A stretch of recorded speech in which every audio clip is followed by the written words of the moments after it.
Hola gent, em trobo a Colòmbia, en anglès Colòmbia, sense accent obert.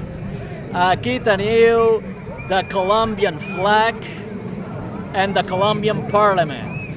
A veure què ens depara el país més al nord de l'Amèrica del Sud, the northernmost country of South America. Aquí tenen suc de cactus, cactus juice. Anem a provar-lo, no? Estava congelat i m'he hagut d'esperar que es desfés. A veure què tal. Delicious. Delicious. 8 out of 10. Cocaine, marijuana and yarmulke. Yarmulke em sembla que és una planta del gènere àrnica.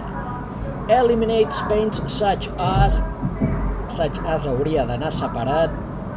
Elimina dolors com ara. Mireu totes les malalties que cura. En aquest país tot ho arreglen amb drogues.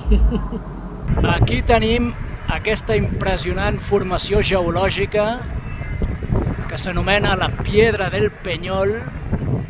El que jo em pregunto és si això s'ha format per erosió dels materials circumdants que eren més tous o per una erupció volcànica.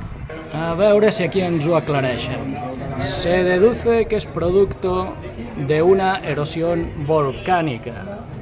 I en anglès, it is believed to be the product of a volcanic eruption.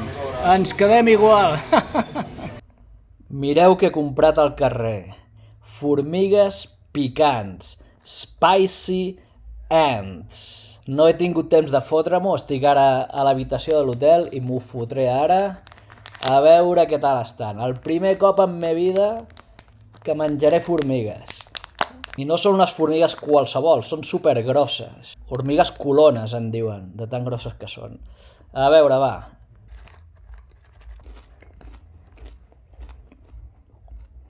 Tenen un gust curiós. No sabria dir de què em recorda. Força salades i no gaire picants. Me les han venut com que eren picants. Me les acabo.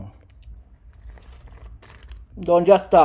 Una bona ració de formigues. Molen més que el suc de cactus. Si al suc de cactus li vaig posar un 8, doncs a les formigues un 8,5. 8,5 for the ants. Se vende lote. ¿Un lote de què? De Navidad? Això és un anglicisme perquè en anglès un terreny, una parcel·la es diu lot. I aquí posen lote i es queden tan amples.